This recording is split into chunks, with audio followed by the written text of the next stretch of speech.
اصحاب رسول نے سوال کیا وما ریاض الجنت یا رسول اللہ، کہ یا رسول اللہ صلی اللہ علیہ وسلم اس دنیا میں وہ جنت کے باغ کون سے ہیں؟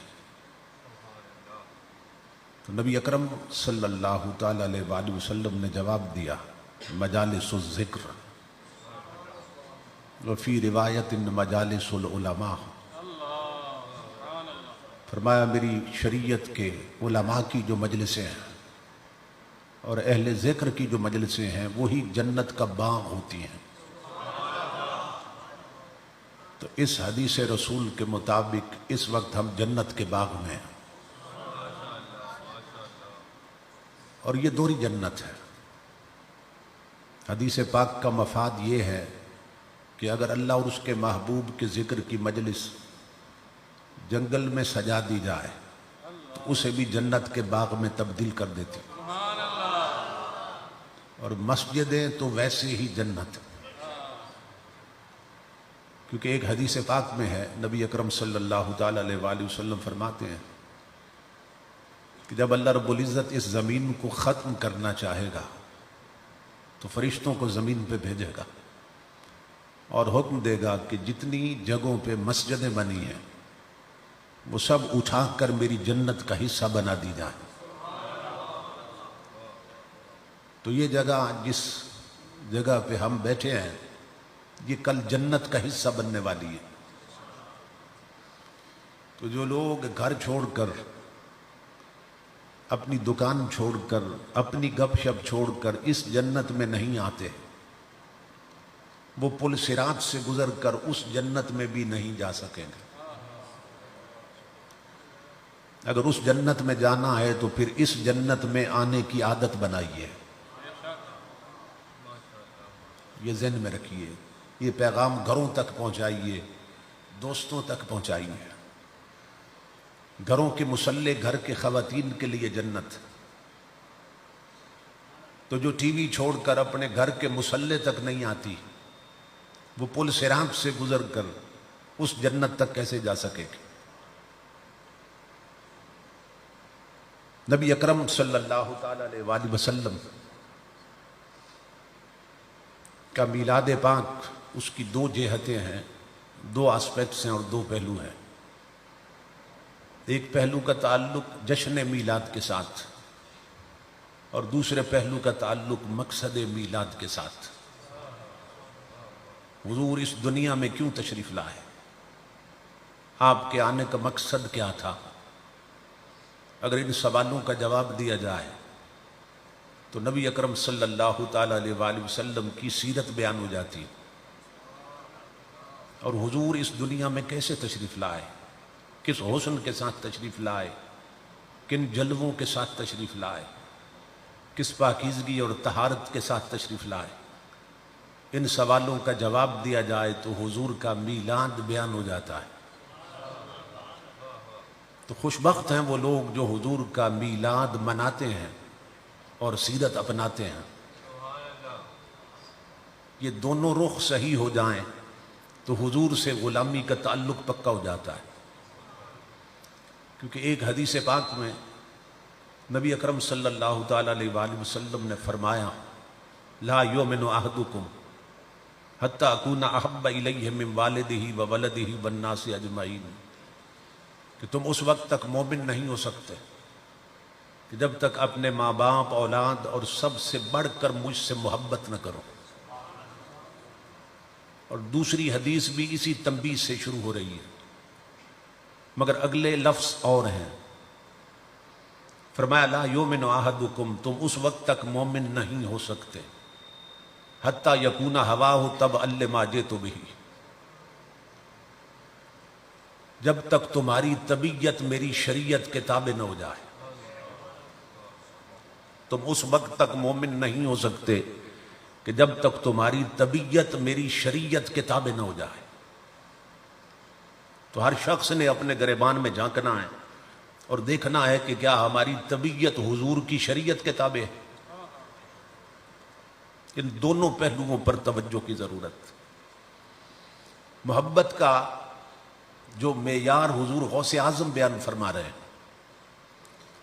وہ یہ ہے کہ المحب لا یملک شیئا یسلم الکل الی محبوبہ. حضور فرماتے ہیں ہر شخص کہتا ہے، حضور غوث اعظم فرماتے ہیں کہ ہر شخص کہتا ہے مجھے حضور سے محبت، لیکن آپ فرماتے ہیں حضور کا سچا محب کون ہے؟ فرمایا وہ ہے جو خود کسی شے کا مالک ہی نہیں رہتا، اس کی ہر شے کا مالک اس کا رسول ہوتا ہے.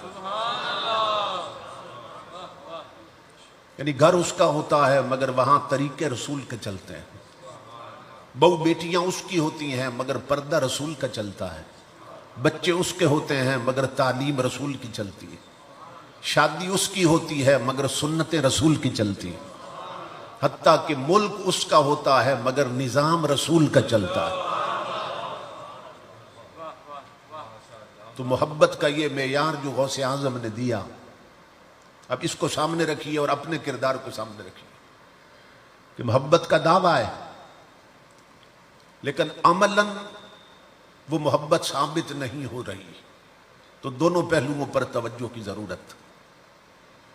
جہاں تک نبی اکرم صلی اللہ تعالی علیہ وآلہ وسلم کے ذکر کی مجلس کا تعلق ہے، ارباب بصیرت کا یہ کہنا ہے، اولیاء اللہ فرماتے ہیں کہ یہ بات اللہ کی غیرت کے منافی ہے کہ اس کے محبوب کے ذکر کے لیے لوگ جمع ہوں اور پھر بخشے نہ جائیں. یہ ہو نہیں سکتا. یہ بات اللہ کی غیرت کے منافی ہے کہ اس کے محبوب کے ذکر کے لیے لوگ جمع ہوں اور پھر بخشے نہ جائیں. بخشش ہو جاتی ہے، بخشش میں دیر نہیں لگتی، لیکن دیکھنا یہ ہوتا ہے کہ یہاں سے اٹھ کے جانے کے بعد کتنے لوگ ہیں جو اس بخشش کو پھر بچا کے رکھتے ہیں. اصل کام تو یہاں سے اٹھ کے جانے کے بعد شروع ہوتا ہے. کتنے لوگ ہیں جو اس بخشش کو پھر بچا کے رکھتے ہیں. اگر گھر گئے اور فجر نہ پڑی پھر بخشش بچا کے تو نہ رکھی. کل زور کی نماز چھوڑ دی پھر بخشش بچا کے تو نہ رکھی. عصر چھوڑ دی پھر بخشش بچا کے تو نہ رکھی. تو کوئی بھی منصب پانا اتنا مشکل نہیں ہوتا جتنا اسے بچانا مشکل ہوتا ہے. اس لیے نیکیاں ہم کرتے تو ہیں لیکن انہیں بچانے کی فکر ہونی چاہیے کہ کر کے کہیں ضائع نہ کر بیٹھے. نبی اکرم صلی اللہ تعالی علیہ وآلہ وسلم فرماتے ہیں کہ قیامت کے دن لوگوں کے نامہ اعمال دیے جائیں گے. بعض لوگوں کے انہوں نے نمازیں پڑھی ہوں گی مگر نامہ اعمال میں نمازیں نہیں ہوں گی. انہوں نے حج کیے ہوں گے مگر حج نہیں ہوں گے. انہوں نے روزے رکھے ہوں گے، صدقہ و خیرات کیا ہوگا مگر ان عملوں کا ثواب نہیں ہوگا. نامہ اعمال میں نہ سجدے ہوں گے، نہ حج ہوں گے، نہ صدقہ و خیرات. تو وہ حیران ہو کے اللہ سے پوچھیں گے مولا ہم نے سجدے کیے تھے، ہم نے زکوٰۃ دی تھی، ہم نے حج کیے تھے، تو نامہ اعمال میں وہ نظر نہیں آ رہے. تو اللہ رب العزت فرمائے گا، حدیث کے لفظ ہیں محیت باغتیابک الناس، کہ اگر نماز پڑھی تھی تو لوگوں کی غیبت بھی تو کی تھی، تیری غیبت تیری نمازوں کو لے گئی. اگر حج کیے تھے تو کسی کو گالی بھی تو دی تھی، تیری گالیاں تیرے عملوں کو لے گئیں. اب ہم دیکھیں کہ ہم میں سے کتنے لوگ ہیں جو نیکیاں کرتے ہیں لیکن پھر نیکیوں کو بچا کے رکھتے ہیں، پھر نیکیوں کی حفاظت کرتے ہیں. کہنے کو تو ہر سال 60 یا 50 لاکھ بندہ حاجی بنتا ہے، لیکن کتنے لوگ ہیں جو گھر پلٹ کے آتے ہیں تو پھر اپنے حج کو بچا کے رکھتے ہیں. کتنے حاجی ہیں جو اپنے حج کی پھر حفاظت کرتے ہیں. تو نیکی کرنا اتنا مشکل نہیں جتنا اسے بچانا مشکل ہے. اس لیے نیکیاں کرو تو پھر نیکیوں کو بچانے کی فکر بھی کرو کہ وہ کہیں مٹ نہ جائیں.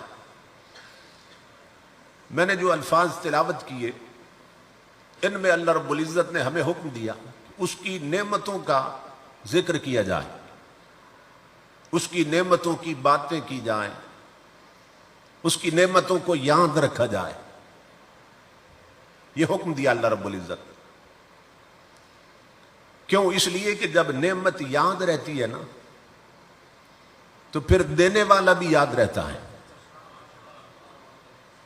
یہ نہیں ہو سکتا کہ نعمت یاد ہو اور جس نے دی وہ بھول جائے. تو ذکر نعمت کے ذریعے اللہ رب العزت اپنے ذکر پر لگا رہا ہے کہ پھر مجھے یاد کرو گے اگر نعمتیں یاد رہیں،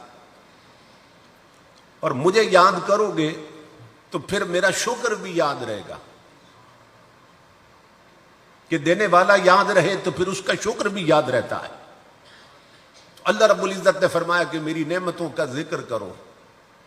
حکم یہ دیا کہ نعمتوں کا ذکر کرو، اور خبر کیا دی کہ نعمتیں گنتی سے باہر ہیں. وَإِن تَعُدُّوا نِعْمَتَ اللَّهِ لَا تُحْصُوهَا، کہ اگر اللہ کی نعمتوں کو گننا چاہو، کاؤنٹ کرنا چاہو تو گن نہیں سکتے. تو اب عجیب مسئلہ پیدا ہو گیا، مشکل بن گئی کہ جو گنتی سے باہر ہیں وہ حکم دیتا ہے ان کا ذکر کرو. حکم دیا نعمتوں کا ذکر کرو، اور خبر دی کہ نعمتیں گنتی سے باہر ہیں. اب اس پر عمل کیسے ہو سکتا ہے؟ اس لیے کہ اگر ذکر میں آ جائیں تو پھر گنتی میں بھی آ جائیں گے. تو جن چیزوں کو آپ گن نہیں سکتے ان کا ذکر کیسے کر سکتے ہیں؟ جو انکاؤنٹیبل ہے، گنتی میں نہیں آتی، پھر ذکر کیسے کر سکتے ہیں؟ علماء نہ پھر ایگزٹ تلاش کرتے ہیں، مخرج تلاش کر کے دیتے ہیں، راستہ تلاش کرتے ہیں کہ اللہ رب العزت نے حکم دیا نعمتوں کا ذکر کرو، اور خبر دی کہ وہ گنتی سے باہر ہیں. اب اس حکم پر عمل کیسے ہوگا؟ تو علماء نے کہا کہ ہم ان نعمتوں میں سے کوئی ایسی نعمت تلاش کرتے ہیں کہ وہ اتنی بڑی ہو، اتنی عظیم ہو کہ کریں اس ایک نعمت کا ذکر جو آل ان ون بن جائے. کریں ایک نعمت کا ذکر، مگر اللہ لکھ دے میرے بندے تو نے ہر نعمت کا ذکر کر دیا ہے.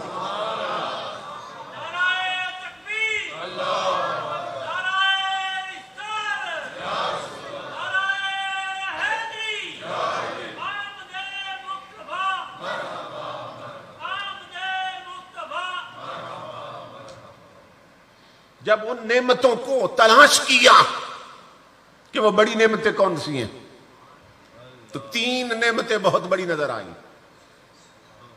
ہمارا اپنا وجود بہت بڑی نعمت،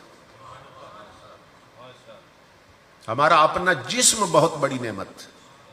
کیونکہ جتنی نعمتیں ہم تک پہنچ رہی ہیں نا، ہم ہیں تو ہم تک پہنچ رہی ہیں. جتنی کھانے کی نعمتیں ہیں، جتنی پینے کی نعمتیں ہیں، جتنی پہننے کی نعمتیں ہیں، جتنی رہنے سہنے کے لیے نعمتیں ہیں، وہ ساری نعمتیں ہمارا جسم ہے تو ہم تک پہنچ رہی ہیں. جسم ہے تو بھوک لگتی ہے، کھاتے ہیں. جسم ہے تو پیاس لگتی ہے تو نعمتیں پیتے ہیں. جسم ہے تو سردی گرمی سے بچانے کے لیے لباس تبدیل کرتے ہیں.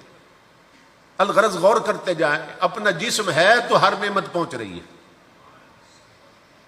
تو ہر نعمت ملی ہمیں ہمارے جسم کے سبب سے. یہاں تک بات آسان ہو گئی. ہر نعمت ہم تک پہنچی جسم کے سبب سے. لیکن اب دیکھنا ہے جسم کس کے سبب سے ملا.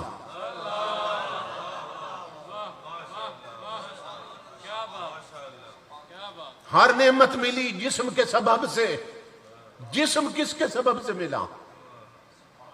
تو اس کا ایک سادہ سا جواب یہ ہے کہ جسم ملا ماں باپ کے سبب سے. کیونکہ جب کوئی چیز وجود میں آتی ہے نا، اس کی 4 علتیں ہوتی ہیں. میں صرف 2 ذکر کر رہا ہوں. ایک علت مادی ہوتی ہے اور ایک علت فاعلی ہوتی ہے. علت مادی اور علت فاعلی کیا ہے؟ ایک مثال دی بزرگوں نے. گھڑا ہوتا ہے نا تو کس چیز کا بنتا ہے؟ مٹی کا. تو جس سے بنا ہے وہ اس کی علت مادی ہے. اور خود بخود بنا مٹی سے یا کسی نے بنایا؟ بنایا کسی نے. تو جس نے بنایا اس کو کمار کہتے ہیں. تو بنانے والا علت فاعلی ہے، اور مٹی سے بنا تو مٹی اس کی علت مادی ہے، بلا تشبیہ و بلا مثال. ہم بھی وجود میں آئے کہ نہیں آئے؟ ہمارا وجود ہے تو ہماری علت مادی کون بنا؟ ہمارے ماں باپ۔ ہمیں بنایا کس نے؟ اللہ نے۔ اور بنایا کس سے؟ ماں باپ سے۔ تو نتیجہ کیا نکلا کہ ہمارے ماں باپ نہ ہوتے تو ہم نہ ہوتے، اور ہم نہ ہوتے تو کوئی نعمت ہم تک نہ پہنچتی۔ اب پھر سوال پیدا ہوا، ماں باپ کس کے سبب سے ہیں؟ پھر وہی جواب کہ ماں باپ اپنے ماں باپ کے سبب سے ہیں۔ جب ہم اپنے ماں باپ کے سبب سے ہیں تو وہ بھی تو پھر اپنے ماں باپ کے سبب سے ہیں۔ پھر سوال ہوا ان کے ماں باپ کس کے سبب سے ہیں؟ پھر وہی جواب، وہ اپنے ماں باپ کے سبب سے۔ اب اس سلسلے کو اگر بڑھاتے جائیں تو کہیں ختم بھی ہوگا یا نہیں ہوگا؟ کہاں ختم ہوگا؟ حضرت آدم علیہ السلام پر، کہ اگر حضرت آدم نہ ہوتے تو ہمارے آباء و اجداد میں کوئی بھی نہ ہوتا، آباء و اجداد نہ ہوتے تو ہم نہ ہوتے، اور ہم نہ ہوتے تو کوئی نعمت ہمیں نہ ملتی۔ بات سمجھ گئے آپ؟ ہر نعمت ملی جسم کے سبب سے، جسم ملا ماں باپ کے سبب سے، ماں باپ ملے حضرت آدم کے سبب سے۔ اب اللہ سے پوچھتے ہیں، مولا تو بتا آدم کس کے سبب سے ہے؟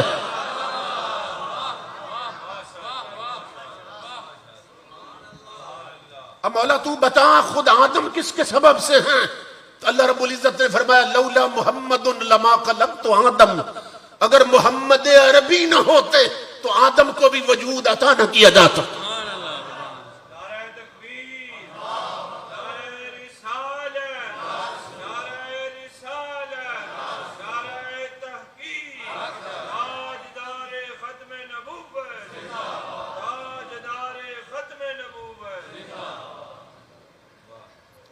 ہر نعمت ملی جسم کے سبب سے، جسم ماں باپ کے سبب سے، ماں باپ آباء و اجداد کے سبب سے، وہ سارے حضرت آدم کے سبب سے۔ آدم بنے محمد عربی کے سبب سے۔ سمجھ رہے ہیں؟ تو نتیجہ کیا نکلا کہ اگر حضرت محمد عربی نہ ہوتے تو پھر کچھ بھی نہ ہوتا۔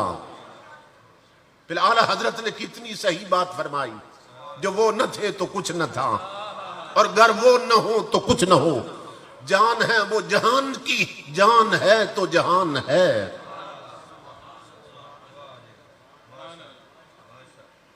خود آدم بنے محمد عربی کے سبب سے، اور پھر آدم علیہ السلام سے حوا بنی۔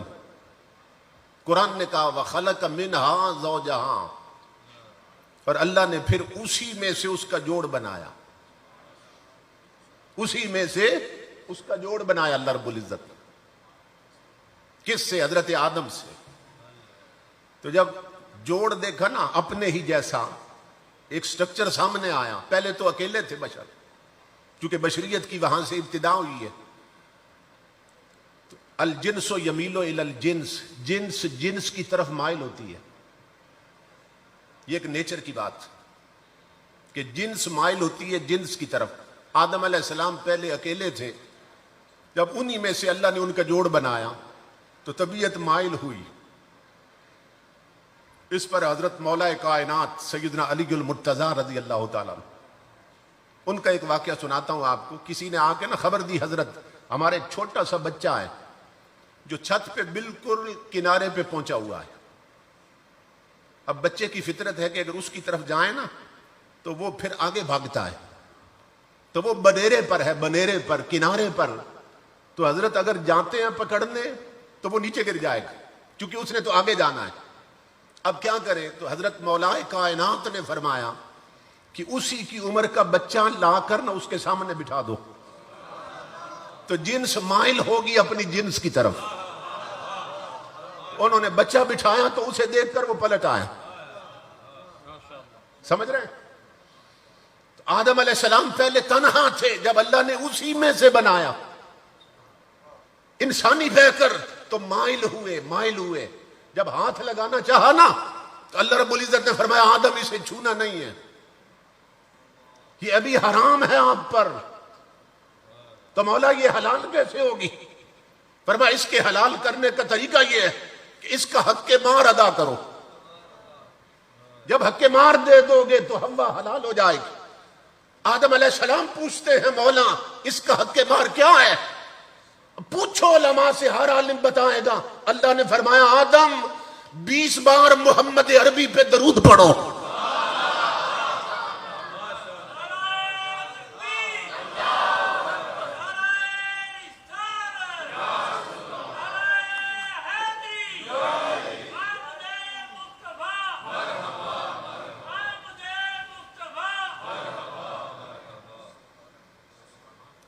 پوچھو، کسی بھی عالم سے پوچھو حضرت حوا کا حق مار کیا بنا تھا. اس کے سوا کچھ لکھا ہی نہیں ہے. سب نے بیان کیا کہ اللہ رب العزت نے فرمایا 20 بار میرے حبیب پہ درود پڑھو. آدم جس کے سبب سے تجھے وجود ملا اسی کے سبب سے حوا حلال ہوگی. 20 بار میرے حبیب پہ درود پڑھو. یہاں میرے ابا جی رحمت اللہ علیہ فرمایا کرتے تھے کہ جو آدم علیہ السلام کی نسل سے ہو وہ درود سے کبھی پریشان نہیں ہوتا.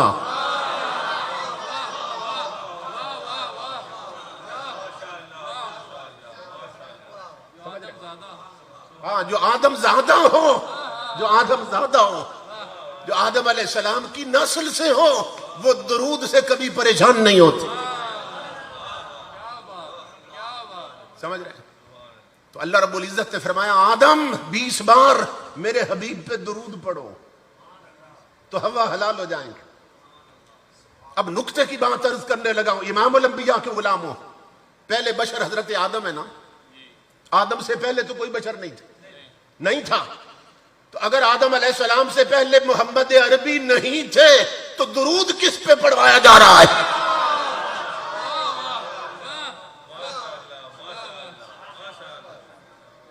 کوئی سمجھ آئی بات؟ اب اگر محمد عربی آدم علیہ السلام سے پہلے نہ تھے تو 20 بار درود کس پہ بھجوایا جا رہا ہے؟ عقیدے کی حقانیت کو سمجھتے جائیں. فرمایا آدم 20 بار محمد عربی پہ درود پڑھو. آدم علیہ السلام نے تاجدار کائنات پہ درود بھیجا. علماء تشریف فرما ہیں، اتنے مشائخ تشریف فرما ہیں، آپ زیارت کر رہے ہیں، مجھے بھی زیارت کا شرف ملا. سادات کرام میں سے شخصیات تشریف فرما ہیں. تو امام الانبیاء کے غلاموں توجہ طلب یہ بات کہ یہ جو حق مار ہوتا ہے نا، یہ کلی طور پر، ٹوٹلی طور پر عورت کا حق ہوتا ہے. کیونکہ وہ ہمیشہ کے لیے اپنا جسم، اپنی آبرو مرد کے حوالے کر رہی ہے نا، تو یہ ٹوٹلی طور پہ اس کا حق ہے، حق مار. توجہ طلب بات یہ ہے کہ درود پڑھایا گیا حضور پر. درود کس کو ملا؟ جو 20 بار درود بھیجا گیا وہ کس کو ملا؟ حضور کو. اور درود کے بدلے میں حضرت آدم کو حوا ملی.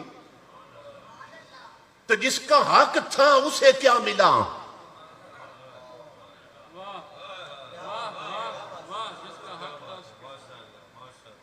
سمجھ رہے ہیں؟ درود تو حضور کو ملا اور درود کے بدلے میں آدم کو حوا ملی. تو حق کے مار جس حوا کا حق تھا اسے کیا ملا؟ تو صوفیاء نے لکھا، کہا حضور کو درود ملا، آدم کو حوا ملی، بدلے میں حوا کو نور مصطفیٰ ملا.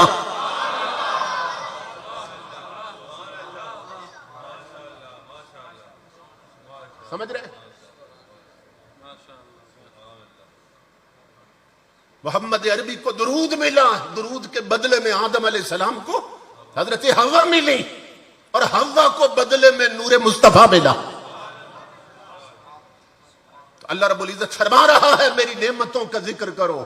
تو پھر چنا گیا کہ ان نعمتوں میں سب سے بڑی النعمت الکبریٰ کون؟ حضور کی ذات. تو جس نے ذکر مصطفیٰ کر لیا وہ سمجھے اس نے ہر نعمت کا ذکر کر دیا ہے. سمجھ رہے ہیں؟ تو اللہ رب العزت کیوں حکم دے رہا ہے کہ اس کی نعمتوں کا ذکر کیا جائے؟ تاکہ لوگ ذکر اللہ کے راستے پہ جائیں، ذکر نعمت سے ذکر اللہ کی طرف آئیں، اور جب اللہ کا ذکر کریں گے تو پھر اللہ کا شکر بھی یاد آئے گا.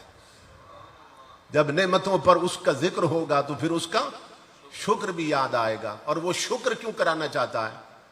تاکہ نعمتیں بڑھتی جائیں. لئن شکرتم لازیدنکم. یہ قرآن میں اللہ رب العزت نے دو تاکیدوں کے ساتھ، لام تاکید کا، نون سکیلہ تاکید کا، دو تاکیدوں کے ساتھ فرمایا کہ تم اگر شکر گزار رہو گے تو ضرور بے ضرور ہم نعمتیں بڑھاتے جائیں گے، کبھی گھٹنے نہیں دیں گے نعمتیں. حضرت امام جعفر الصادق رضی اللہ تعالیٰ عنہ، آپ کی کلاس لگی تھی، جب چھٹی ہو گئی نا تو سارے طالب علم چلے گئے. حضرت سفیان ثوری بیٹھے رہے رضی اللہ تعالیٰ عنہ. تو حضرت امام جعفر الصادق رضی اللہ تعالیٰ عنہ، آپ نے پوچھا سفیان تم نہیں گئے، سارے چلے گئے.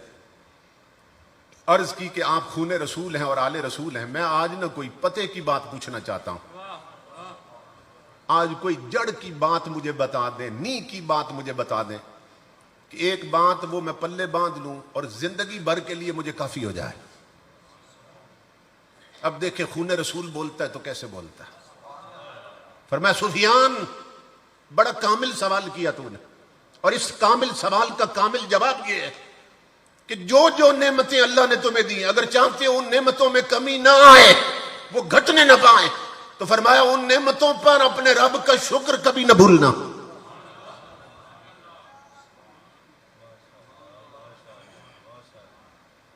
یہ بہت بڑی بات ہے، زندگی بھر کے لیے کافی اگر سمجھ آ جائے کہ اگر چاہتے ہو کہ نعمتوں میں کمی نہ آئے، اگر چاہتے ہو کہ نعمتیں گھٹنے نہ پائیں، ختم نہ ہونے پائیں، تو ان نعمتوں پر اپنے رب کا شکر کبھی نہ بھولنا. اب ہمارا عالمیہ یہ ہے اور ٹریجڈی یہ ہے کہ ہماری اکثریت، میجارٹی، یہ بھی نہیں جانتی کہ اللہ کے شکر کا طریقہ کیا ہے. اکثریت یہ نہیں جانتی. ہم سمجھتے ہیں ڈکار آئی نا، پیٹ بھر کے کھایا، ڈکار آئی تو کہہ دیا الحمدللہ، بس شکر ادا ہو گیا. نہ نماز پڑھی، نہ روزہ رکھا، نہ تلاوت قرآن کی. ایک درجے میں تو چلو یہ بھی غنیمت، لیکن وہ شکر جس پر نعمتیں بڑھتی ہیں نا، اللہ کا وعدہ ہے، جس پر نعمتیں کبھی ختم نہیں ہوتی، وہ شکر کیا ہے؟ حضرت جنید بغدادی رضی اللہ تعالیٰ عنہ بیان کرتے ہیں. آپ فرماتے ہیں کہ وہ نعمت یہ ہے، وہ شکر یہ اللہ رب العزت کا نعمتوں پر کہ جس پر نعمتیں بڑھتی رہتی ہیں، کہ اللہ نے جو نعمتیں تمہیں دی ہیں نا، اس کی دی ہوئی نعمتوں سے اس کی نافرمانی نہ کرو. یہ اللہ کا شکر ہے. بات سب کو سمجھ نہیں آئی چونکہ چہرے بتا رہے ہیں. فرمایا کہ اگر چاہتے ہو کہ نعمتیں گھٹنے نہ پائیں، بڑھتی جائیں، تو شکر نہ بھولنا.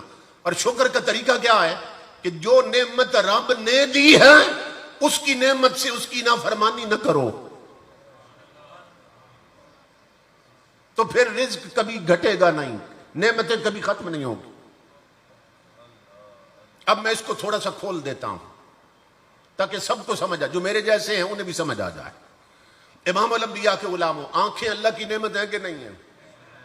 اللہ فرماتا ہے اس نعمت کا شکر ادا کرو. تو کیا مطلب؟ ان آنکھوں کے ساتھ زندگی بھر وہ چیزیں دیکھنا چھوڑ دو کہ جن کا دیکھنا اللہ اور اس کے رسول نے حرام کر دیا. یہ اس نعمت کا شکر ہوگا. کان اللہ کی نعمت ہیں، فرمایا اس نعمت کا شکر ادا کرو.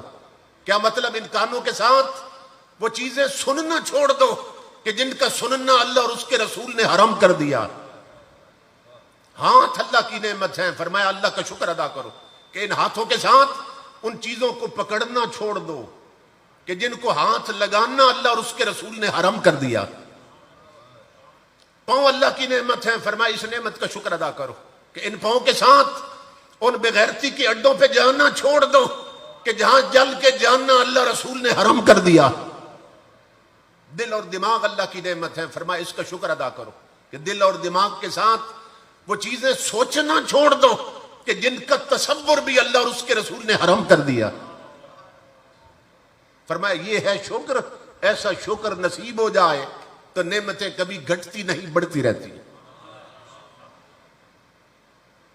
امام الانبیاء کے غلاموں، اس وقت پوری دنیا میں جو مین پرابلمز ہیں نا پوری انسانیت کے، پوری انسانی برادری کے، وہ دو ہیں. ایک بھوک کا مسئلہ ہے، ایک امن کا مسئلہ ہے۔ ہر ملک میں بھوک کا مسئلہ، مہنگائی بڑھتی جا رہی ہے، اور امن کا مسئلہ ہے۔ یہ دو مین پرابلم ہے۔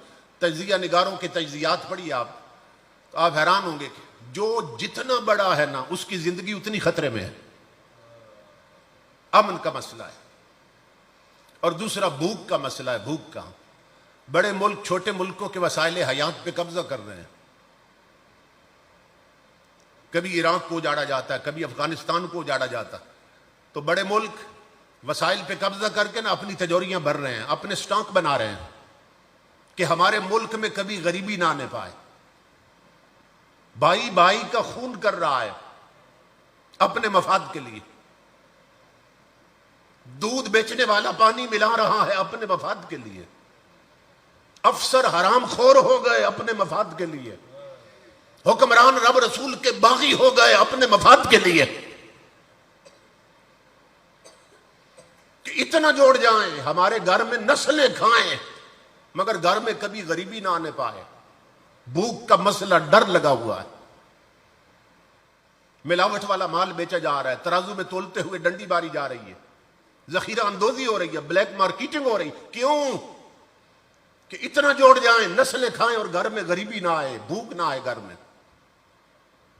اسی طرح امن کا مسئلہ ہے، اس کو نہ کوئی امریکہ حل کر سکا نہ روس حل کر سکا، کوئی دنیا کی طاقت اسے حل نہ کر سکے۔ جو مسئلے کہیں حل نہ ہوں وہ میرے مصطفیٰ کے مدینے میں حل ہوتے ہیں۔ آؤ پوچھتے ہیں حضور سے، آقا اس وقت پوری دنیا کے دو مسئلے ہیں، بھوک کا مسئلہ ہے اور امن کا مسئلہ ہے، آقا آپ سے حل چاہتے ہیں؟ تو مدینہ سے گویا آواز آ رہی ہے کہ نادان 15 صدیاں پہلے میں نے تجھے حل بتا دیا تھا، مگر جس میں حل تھا تو نے اسے الماری میں بند رکھا ہے، اس پر غلاف لپیٹ دیا، تو اسے رکھ کر بھول گیا، اس میں حل تھا اور حل ہے۔ کیا اللہ فرما رہا ہے قرآن میں سورہ قریش میں، بڑی سورت بھی نہیں، چھوٹی سی سورت، فرمایا فَلْيَعْبُدُوا رَبَّ هَذَا الْبَيْتِ الَّذِي أَطْعَمَهُم مِّن جُوعٍ وَآمَنَهُم مِّن خَوْفٍ۔ فرمایا جو بیت اللہ کا مالک ہے، جو اس گھر کا رب ہے، تم اس کی بندگی میں لگ جاؤ، تمہیں بھوک لگے گی تو رزق ہم دیں گے، خوف آئے گا تو امن ہم عطا کریں گے۔ یہ قرآن میں اللہ وعدہ فرما رہا، فرمایا کام ایک تم کرو، یہ دو ہمارے ذمہ ہیں، کہ میری عبادت میں رہو، میری عبادت میں لگ جاؤ، میری عبادت کے دائرے سے باہر نہ نکلو، گھر میں ہو تو میری بندگی میں رہو، مصلی پہ ہو تو میری بندگی میں رہو، بازار میں ہو تو میری بندگی میں رہو، اسمبلی میں ہو تو میری بندگی میں رہو، میری بندگی سے مت نکلو، تو پھر تمہیں بھوک لگے گی تو رزق ہم دیں گے، اور خوف آئے گا تو امن ہم عطا کریں گے۔ یہ دو مسئلے اللہ نے حل فرمائے ہیں، لیکن کرنا کیا ہے؟ اس کی بندگی میں لگ جائے۔ امام الانبیاء کے غلاموں، ہمارے ملک سے ایک مثال دے رہا ہوں، یہ جو سن 60 اور 70 کی دہائی تھی نا پچھلی صدی میں، اس میں ہمارے ملک میں گندم کا بحران پیدا ہو گیا تھا، گندم کا قحط پڑ گیا تھا۔ جو ہمارا وزیر خوراک ہے اس نے اعلان کیا، وزیر اعظم پاکستان نے اعلان کیا کہ ہم پاکستانی عوام سے اپیل کرتے ہیں کہ گندم ختم ہو گئی اور ڈپوؤں پر آٹا ختم ہو گیا، اس لیے جو 2 روٹیاں کھاتے ہیں وہ 1 کھائیں، سبزیاں ابال کے بھوک مٹائیں، بس گزارا کریں، کیونکہ ڈپو خالی ہو گئے، گودام خالی ہو گئے۔ یہ وزیر نے اعلان کیا، یہ بادشاہ نے اعلان کیا۔ دوسرے دن محمد عربی کے ایک فقیر نے اعلان کیا، کیونکہ ایک ولی کا عرس بھی ہے تو فقیروں کی بات بھی سنو۔ ایک دن وزیر کا اعلان تھا، آٹا ختم ہو گیا، گودام خالی ہو گئے۔ دوسرے دن محمد عربی کے ایک فقیر نے بھی اعلان کروا دی۔ کون؟ پیر صاحب بابو جی آپ گولڑا شریف، حضرت پیر میر علی شاہ کے بیٹے نے اعلان کیا، ان کا دور تھا۔ انہوں نے فرمایا پاکستانیوں گھبرانے کی ضرورت نہیں، ملک بنا ہے مصطفیٰ کے نام پر، جسے حکومت کے ڈپو سے آٹا نہ ملے وہ گولڑے کے لنگر سے لے جائے۔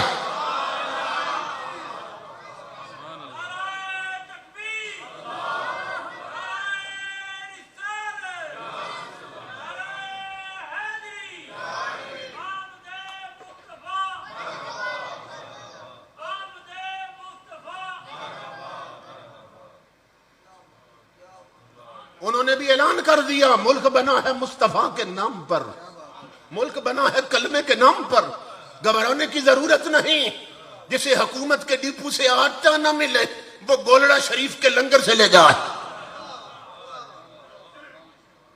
کسی بندے نے پوچھ لیا بابو جی صاحب بہت بڑا اعلان کر دیا آپ نے، پاکستان کسی گاؤں کا نام نہیں، پورے ملک کا نام، کروڑوں لوگ ہیں، اگر ان کا رخ ہو گیا گولڑے شریف کی طرف تو پھر کیا بنے گا؟ محمد عربی کا فقیر جلال میں آ گیا، جس کی پیشانی میں شکر کے سجدے تھے، جسے معلوم تھا شکر گزاروں کے چولہے بجھتے نہیں ہیں، آپ نے فرمایا خاموش ہو جاؤ، یہ اپنے اپنے تعلق کی بات، فرمایا چپ کر جا، یہ اپنے اپنے تعلق کی بات ہے۔ حکومت کا تعلق امریکہ کے ساتھ ہے، گولڑے کا تعلق مصطفیٰ کے مدینے کے ساتھ۔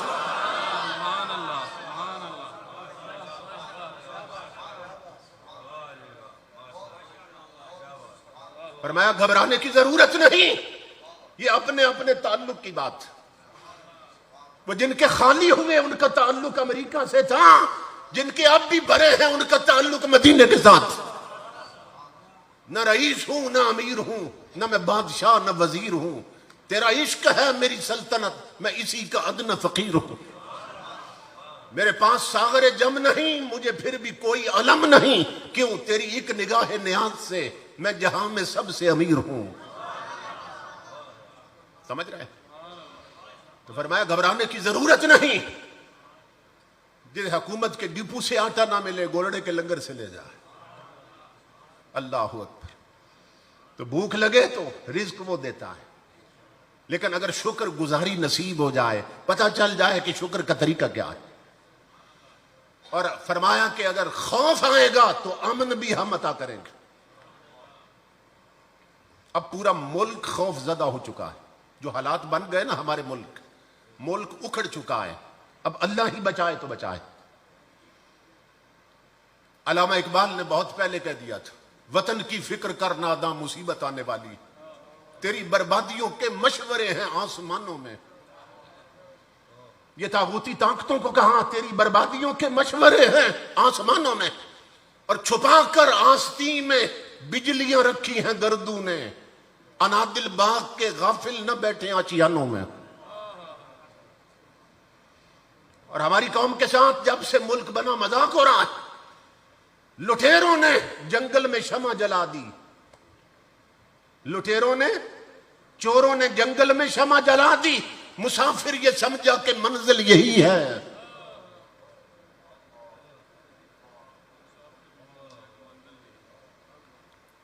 چوروں نے لٹیروں نے جنگل میں شمع جلا دی، مسافر یہ سمجھے کہ منزل یہی ہے۔ ہمیں غلط منزلیں دکھائی جا رہی ہیں، پوری قوم پر ایک خوف مسلط۔ اقبال نے کہا تھا غلامی سے بدتر ہے بے یقینی، اب بے یقینی کی کیفیت میں قوم چلی گئی۔ تو اللہ رب العزت فرماتا ہے تمہیں بھوک لگے گی تو رزق میں دوں گا، مگر میرے بن جاؤ، میرے حبیب کے سچے غلام بن جاؤ، اور خوف آئے گا تو امن میں عطا کروں گا۔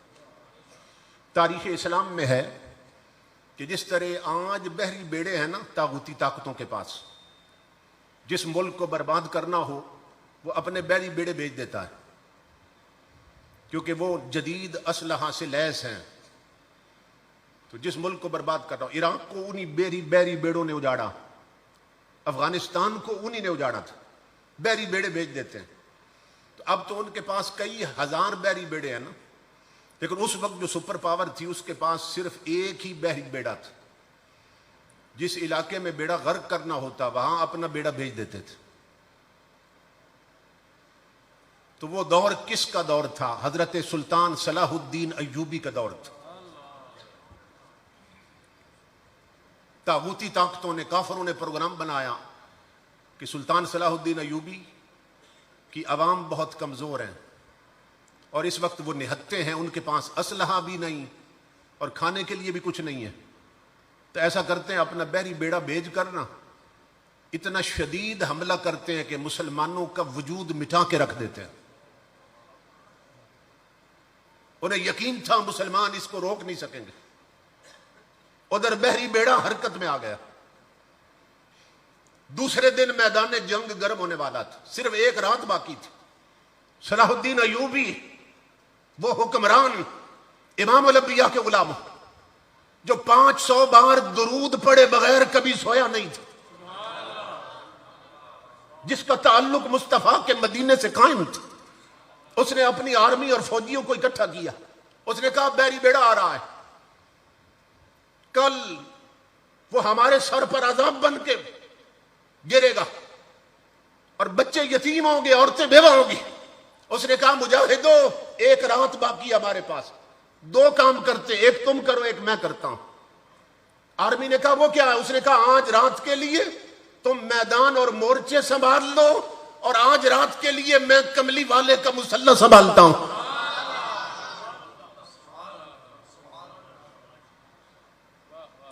تم میدان سنبھالو، اپنی پوزیشنیں لے لو، میں آج رات کے لیے مصطفیٰ کا مسلح سنبھالتا ہوں۔ قریبی مسجد اقصیٰ تھی، وہ اندر چلا گیا مسجد اقصیٰ میں، عشاء کی نماز جماعت سے پڑھی سلطان صلاح الدین ایوبی نے۔ جب سب نمازی نکل گئے نا، تو اس نے اندر سے کڑیاں لگا لی، پھر آیا محراب کے پاس اور اپنا تاج اتار کے نہ کشکول بنا کے رکھ دیا، اور پیشانی رکھی اور رخسار رکھے زمین پر، اور عرض کی مولا میں جانتا ہوں یہ عذاب میری وجہ سے آ رہا ہے، لیکن کل اگر بیری بیڑا پہنچ گیا تو تیرے محبوب کی امت یتیم ہو جائے گی، برباد ہو جائے گی۔ میرے مولا تجھے اس نبی کا واسطہ کہ جس پر 500 بار درود پڑے بغیر میں کبھی سویا نہیں ہوں، کوئی مدینے سے خیرات بھیج، محمد عربی کی زلفوں کا واسطہ مدد فرما۔ ساری رات مصلے پہ روتا رہا۔ اس کو رات گزرنے کی تب خبر ہوئی جب اس پر مینارے پر نہ، مسجد کے مینار پر مؤذن نے فجر کی اذان شروع کر دی۔ سلطان نے سجدے سے سر اٹھایا اور مسجد کے دروازے کھول دیے، نمازی اندر آئے، فجر کی نماز جماعت کے ساتھ پڑھی۔ نماز پڑھ کر جب نکلا نا سلطان صلاح الدین ایوبی، ساری رات مصلے پہ رونے والا۔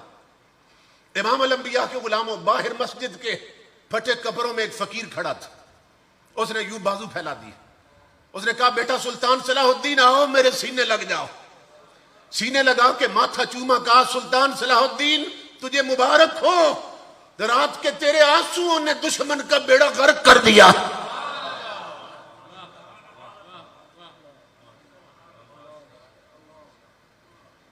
سمجھ رہے؟ رات تیرے آنسو گرے ہیں آنکھوں سے، وہ آنسو نہیں طوفان بن گئے، اور سمندر میں وہ بھوچال اٹھے ہیں پانی کی، وہ لہریں اٹھی ہیں کہ تیرے آنسوؤں نے دشمن کا بیڑا ہی غرق کر دیا۔